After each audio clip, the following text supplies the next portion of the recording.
नाज़रीन गिरामी अस्सलामु अलैकुम वरहमतुल्लाहि वबरकातुह। सीधी बात के ताज़ा तरीन प्राइम टाइम में आप लोगों का इस्तकबाल है। नाज़रीन गिरामी मैं अंसार अज़ीज़ नदवी इस वक्त आप लोगों के सामने कुछ अहम तरीन ख़बरें, कुछ वायरल वीडियोस और कुछ तनकीदी तज़्ज़िये लेकर के हाज़िर हुआ हूँ।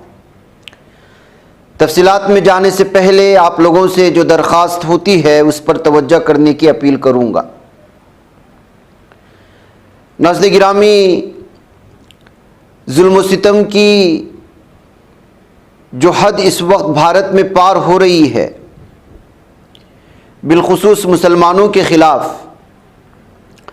अब तो ऐसा महसूस होता है कि पूरी की पूरी ताकत एकजा हो चुकी है और पूरी तरह से इसको ख़त्म कर देना चाहती है। जिस तरह हर आए दिन जिस तरह की ख़बरें आती हैं, कल मैंने आपके सामने एक गरीब घर में घुस कर के हिंदुत्व गुंडों, दहशतगर्दों की जानिब से पके हुए गोश्त को ला करके बाहर रख करके उस नौजवान को पकड़कर मारने की वीडियो दिखाई थी। अब इसी गोश्त के नाम पर बिजनौर के खटाई नामी गांव में एक 55 साला मुस्लिम खातून की जान चली जाती है घबराहट के मारे। आप अंदाजा लगा सकते हैं क्या सूरत हाल है। आपके घर के किचन जहां खवातीन पकाती हैं वो भी अब पुलिस अफसरान से या हिंदुत्व के गुंडों से महफूज नहीं है। कल को आपके कोठरी और कमरों में भी घुस जाएंगे, ये इल्जाम लगाते हुए कि पता नहीं किसी हिंदू लड़की को ले आया होगा। जब इस तरह की भयानक और ख़तरनाक खबरें आती हैं तो ये तफसीली निकल करके आते हैं सोशल मीडिया में, लोग लिखते हैं इस पर। ये बिजनौर के ज़िला खटाई गांव में पेश आने वाला मामला ये है कि एक पुलिस टीम ने उसकी रिहाइशगाह पर धावा बोल दिया और मुबैना तौर पर उसके साथ बदतमीज़ी की और इस्तिला के बाद पुलिस ने धावा बोला था कि उसके घर में गाय का गोश्त ज़ख़ीरा करके रखा गया है। खातून की शनाख्त रज़िया के नाम से हुई है। खातून के अहले खाना का इल्ज़ाम है कि उनके घर पर छापे के दौरान पुलिस एहलकारों ने उसके साथ बदतमीज़ी की। 4 पुलिस कांस्टेबल घर आए, फैमिली की खवातीन के साथ बदतमीज़ी की, घर में तोड़फोड़ मचाया। हम उनके साथ इल्तिजा करते रहे, उनसे कहते रहे कि ऐसा कुछ भी यहाँ नहीं है। पुलिस वालों की रवैये की वजह से उनकी वालिदा घबराहट में आ गई और उनको दिल का दौरा पड़ा। उन्हें मकामी क्लिनिक ले गए जहां डॉक्टर ने उनको मुर्दा करार दे दिया। इंडियन एक्सप्रेस ने भी इस रिपोर्ट को दर्ज किया है।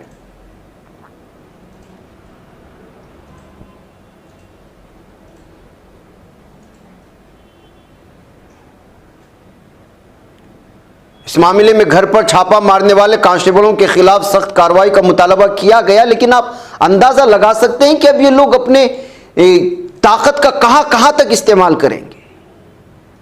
क्या इस तरह की बदतमीजियां, इस तरह की जुल्म ज़ियादतियां लगातार जारी रहने के बावजूद हमारी क़यादत खामोश रहेगी? ये असल सवाल है। कोई शरारत करता है, नहीं करता है, करने की दलील नहीं है। अब देख लीजिएगा, दूध लेने गया था लड़का अपने घर से, रास्ते में कुछ हिंदुत्व ज़हनियों के लोगों ने इल्ज़ाम लगाया कि उसने राह चलते हुए किसी खातून के साथ छेड़खानी की है और उसको पकड़ करके मारते रहे। वालिद आते कहते हैं कि मेरा बच्चा ये नहीं कर सकता, आप अगर आपके पास सीसीटीवी फुटेज या इस तरह की कोई चीज़ है तो दिखाएं। लेकिन बाप को भी उठा करके फेंक दिया, उनको मारने लगे भरे बाजार।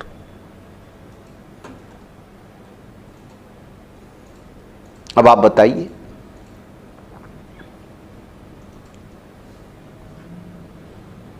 यूपी के मुरादाबाद के विहार, रामनगर विहार नामी एरिया की ये वीडियो है जहां एक दुकान में इसने जो है दूध खरीदने का, और ये वीडियो सुनाएंगे चूंकि मारधाड़ वाली होती है और उम्र को महदूद कर देता है यूट्यूब, इस वजह से हम आपको आवाज़ के साथ सुना नहीं सकते। इसमें आवाज़ें हैं, वो बच्चा साफ तौर पर कह रहा है कि भाई मैं दूध खरीद के आ रहा था खामोश, लेकिन उसके लिबास से ही ये हिंदुत्व ज़हनियत के कमीने और ये दहशतगर्द समझ जाते हैं कि शरारत करने के लिए आसान है, मुसलमान है, पकड़ो मारो, कुछ भी इल्ज़ाम लगाओ। और भीड़ को इस वक्त जो है इश्तियाल में लाने के लिए बस इतना कह दो कि इसने लड़की के साथ छेड़खानी की है और ऊपर से मुसलमान है।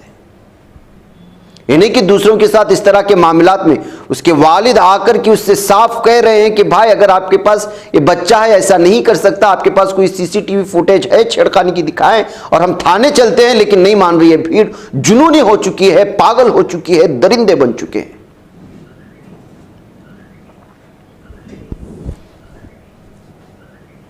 बाप को भी मार दिया जब आया बचाने के लिए।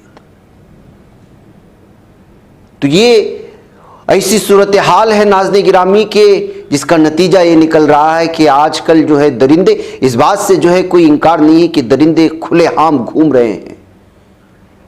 स्कूलों में बच्चियां महफूज नहीं हैं, कोचिंग सेंटर में बच्चियां महफूज नहीं हैं, राह चलते हुए बच्चियां, लड़कियां, तालिबात महफूज नहीं है, यहां तक कि घर में बहू भी महफूज नहीं है। अब ये वीडियो देख लीजिएगा, मैं आवाज के साथ सुना नहीं सकता, दूसरे चैनल का है। इसमें ये खातून अपने ससुर पर इल्जाम लगा रही है कि गुज़श्ता 12 साल से उसको परेशान कर रहा है।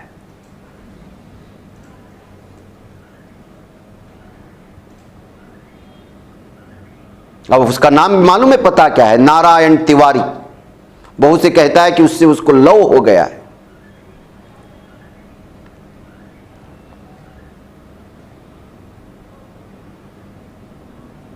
बकिया बहुएं इसकी इसमें वीडियो में बता रही कि मालदार हैं, बड़े ख़ानदान से ताल्लुक़ रखती हैं और वो इस घर में रहती नहीं है। मैं गरीब हूँ और मैं यहाँ आकर के रह रही हूँ। ख़ानदान की इज़्ज़त बचाने के लिए आखिर कहाँ तक एक औरत जुल्म को बर्दाश्त कर सकती है। बिलाखिर मुझे जो है बाहर आना पड़ा, शिकायत दर्ज करना पड़ा खुद अपने ही ससुर के खिलाफ।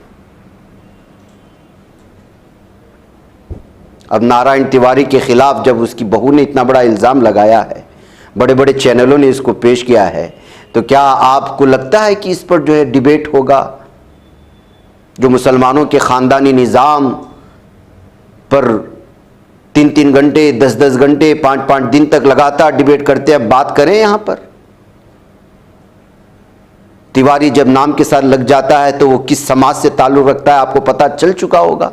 क्या यहां पर यही कुछ होता है? बहस किया जाए।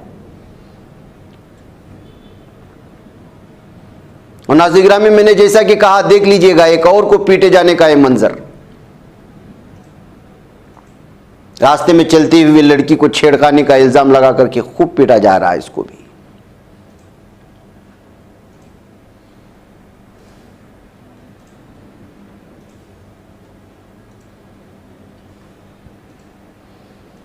एक और वीडियो आई है, विनोद मौर्य उसका नाम है, प्राइवेट कोचिंग सेंटर चलाता है महाराष्ट्र के विरार में। एक माइनर गर्ल के साथ सेक्सुअल असॉल्ट का इल्ज़ाम लगा। बच्ची 9 क्लास में, 14 साल की है, 9वीं क्लास में पढ़ती है।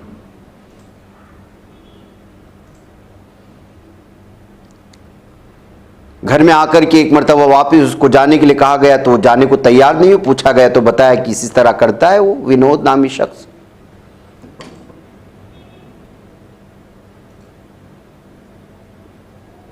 विरार ईस्ट कारगिल नगर में, जहां महाकाली एरिया है, ईशान क्लासेस, वहां पर यह मामला पेश आया।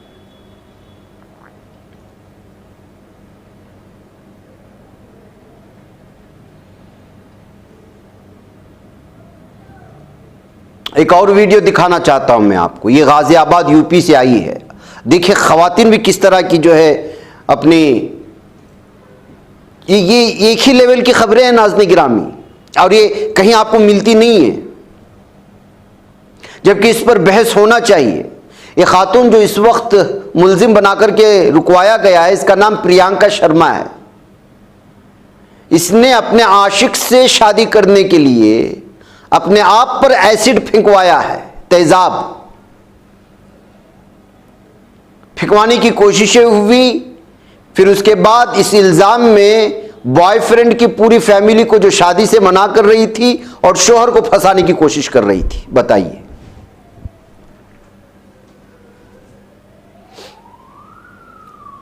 बॉयफ्रेंड का नाम पुलकित त्यागी है। त्यागी, तिवारी, इसी तरह के नाम इस वक्त सामने आ रहे हैं।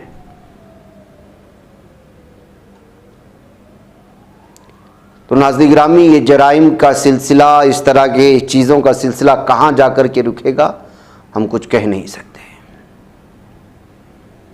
मुस्लिम दुश्मनी के बारे में बोल रहा था, मुस्लिम एमएलए को भी नहीं छोड़ा जा रहा है। एक वीडियो देख लीजिएगा, एक शख्स पर पूरी भीड़ टूट पड़ी है। वजह उसकी ये है कि राजस्थान में आदर्श नगर, जो जयपुर का इलाका आता है, वहां के जो विधानसभा के रुकन हैं रफीक खान, उस पर एक विकास चौधरी नाम का शख्स हमला कर देता है। क्रिमिनल है, गुंडा है, एमएलए रफीक खान पर।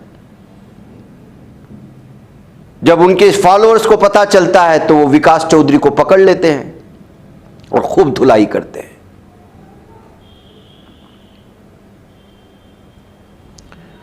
नाज़रीन गिरामी, ये जो सिलसिला है क्राइम का, हमला का, ये रुक नहीं रहा है। अब देखिए, मध्य प्रदेश के राजगढ़ से एक खबर आती है, हॉस्पिटल्स में खवातीन महफूज नहीं है। इलाज के लिए जाने वाली, डॉक्टर्स का तो मामला आपको कलकत्ता का है, वो तो जानती हैं अभी क्या, अभी तक हंगामा आराइयाँ चल रही हैं।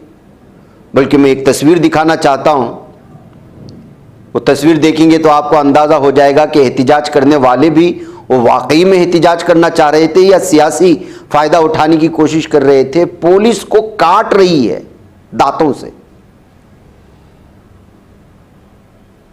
और ये एहतिजाज करने के लिए आई थी कलकत्ता में, कल जो बंद चल रहा था। यह अखबारात में छपी हुई खबर का एक टुकड़ा है जो मैं आपके सामने पेश कर रहा हूं।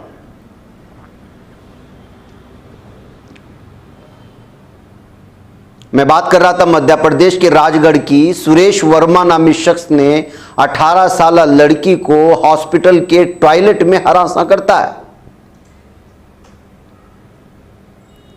और ये पुलिस अफसर उसकी सारी तफसीलात फराहम कर रहे हैं। आप अंदाजा लगाएं, हॉस्पिटल्स में ना खवातीन महफूज हैं, रास्ते में चल, जैसे मैंने इससे पहले तबसरा किया, फिर दोबारा नहीं करूंगा, आप देख लीजिए। जिसने अटेम्प्ट किया, मुलजिम का नाम सुरेश वर्मा है। सिर्फ एहतिजाज करने पर पुलिस थाने के सामने जाकर के 3 मंजिला इमारत गिरा देते हैं मोहन यादव, यहां की गवर्नमेंट। अब जाए गिराए इसका घर, क्यों नहीं गिराया जा रहा है? अब क्या जिस लड़की के साथ ये हरासानियां हुई हैं वो हिंदू नहीं है? सुन लीजिएगा पुलिस साहब क्या कर रहे हैं। क्या मामला है ब्यावरा सिविल हॉस्पिटल का? रात में क्या घटना हुई? कल रात के 1:30 बजे करीब एक सूचना मिली थी कि किसी व्यक्ति को पकड़ा है। एक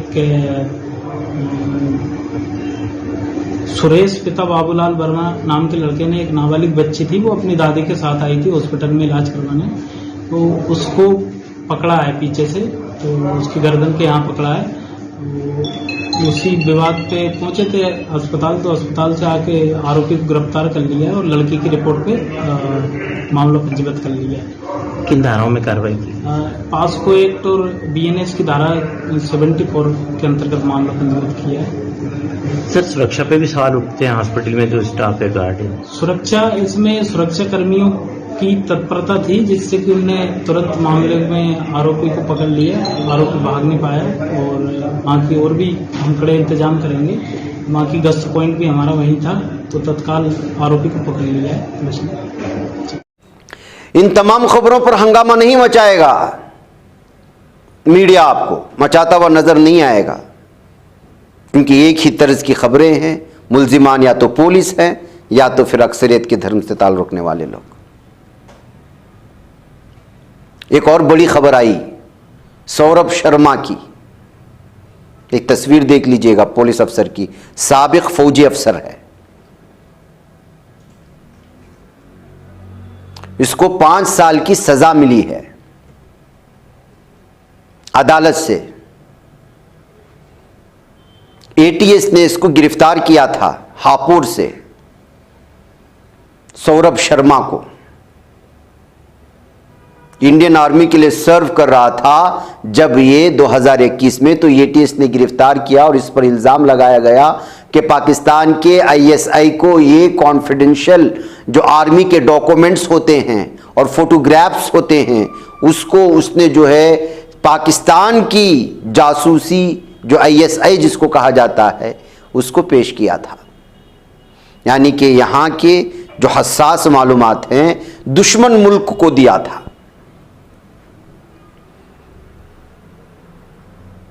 और उसके बदले में जो पैसे लिया था वो इसके और इसकी बीवी के अकाउंट में आ गए थे। इसी को दलील मान करके सजा सुनाई गई है। मीडिया को सांप सूंघ गया है, डिबेट नहीं कर रहा है।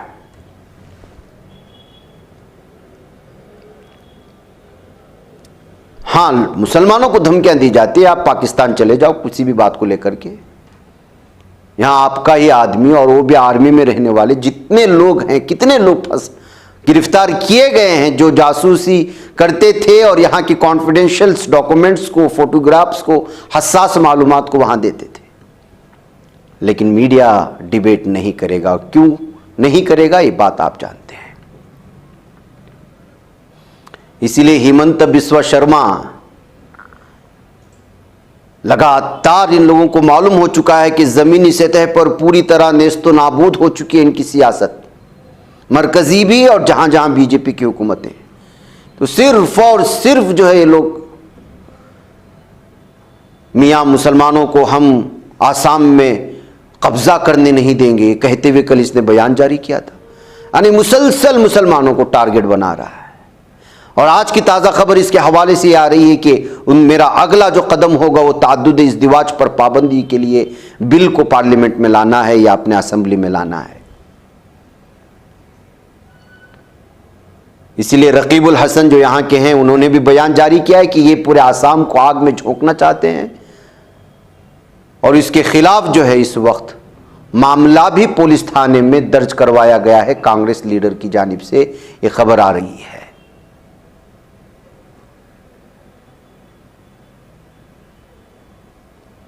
देख लीजिए रकीबुल हसन क्या कह रहे हैं। ক্ষমতাত থাকিলে বহু কথা গম পোৱা যায়। 15 বছৰ আমি ক্ষমতাত আছিলো, আমি গম পাওঁ। মুখ্যমন্ত্ৰী ডাঙৰীয়াই গম পাইছে যে যিকোনো মুহূৰ্তত তেওঁ চৰকাৰ ভাঙিব পাৰে। সেইকাৰণে তেওঁ অসংলগ্ন কথাৰে এক অস্থিৰ পৰিৱেশৰ সৃষ্টি কৰি এই চৰকাৰখন বৰ্তাই ৰখাৰ এক চেষ্টা কৰিছে। আৰু আপোনালোকৰ উপস্থিতি আজিও দেখিছো সাংবাদিক ভৰি পৰিছে। গম পাইছে ৰাইজে যে আজি এই চৰকাৰখন অস্থিৰ হৈছে। যিকোনো মুহূৰ্তত হিমন্ত বিশ্ব শৰ্মাক এই বিজেপিৰ লোকসকলে তেওঁলোকৰ বিচাৰিব পাৰে। বিজেপিৰ ভিতৰতে তেওঁ অপ্ৰিয় হৈ গৈছে আৰু সেইকাৰণে তেওঁ আজি এই ধৰণে অসংলগ্ন কথা বতৰা আৰম্ভ কৰিছে। इसलिए कि कांग्रेस के जो आसाम में अपोजिशन लीडर हैं उन्होंने अभी हिमंत बिस्वा शर्मा के खिलाफ एफआईआर ही दर्ज करा दिया है कि ये लगातार मुसलमानों के खिलाफ बकवास करते हुए इस वक्त पूरे आसाम को आग में झोंकने की कोशिश कर रहे हैं। जैसे फेक न्यूज फैक्ट्री चल रही है बीजेपी की आईटी सेल, और बीजेपी के आईटी सेल के खिलाफ प्रकाश राज ने जो है इस वक्त मामला दर्ज करवा दिया है। ये लोग झूठ बोलते हैं, आईटी सेल वाले फेक खबरें फैलाते हैं, पूरे भारत में आग लग जाती है।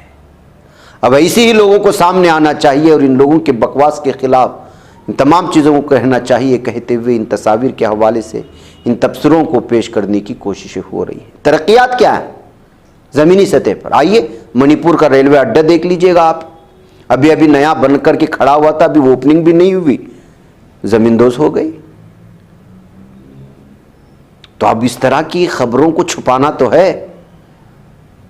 अब इस तरह की तरक्याती जो बदउनवानी बीजेपी के अलग अलग रियासतों में और मरकजी हुकूमत के अंडर में जो हो रही है तरक्यात के नाम से, रास्ते ख़राब हैं, पुल नीचे गिर रहे हैं, बस अड्डे सही सलामत नहीं हैं, यहाँ तक कि एयरपोर्ट के रूफ्स भी जो है वो बरसात में पानी से जो है पूरे रिस रहे हैं।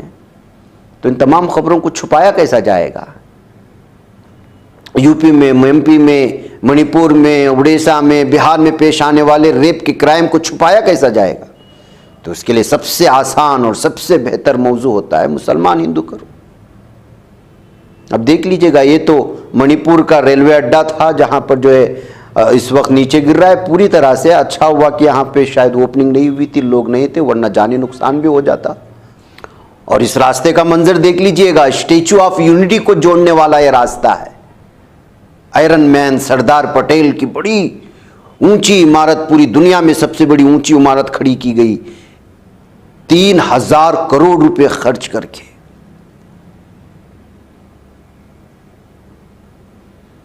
सरदार पटेल का कद जो है वो नेहरू से ऊंचा करने के चक्कर में चाइना की कंपनी को देकर के इतना बड़ा स्टेचू तो खड़ा कर लिया, लेकिन वहां तक पहुंचाने वाले रास्ते की दुर्गत क्या हो गई है ये की बरसात में, वो आपके सामने है।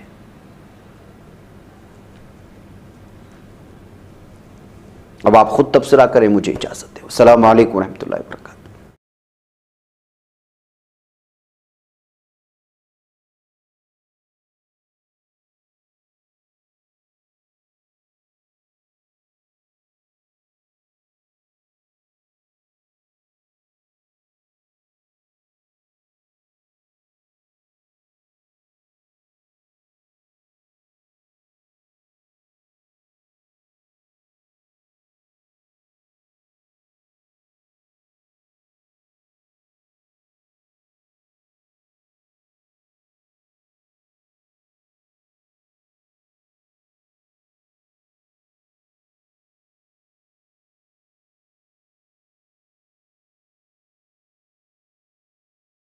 बच पाता है कोई सहाफी की निगाहों से, मिलाता है ये लोगों को मोहब्बत की पनाहों से। करम और दर्द मंदी का है एक संसार, सीधी बात अजीमत जुर्अतो हिम्मत का है इजहार, सीधी बात अजीमत जुर्अतो हिम्मत का है इजहार, सीधी बात। ये चैनल हक निगर बनकर कुचल देता है फितनों को।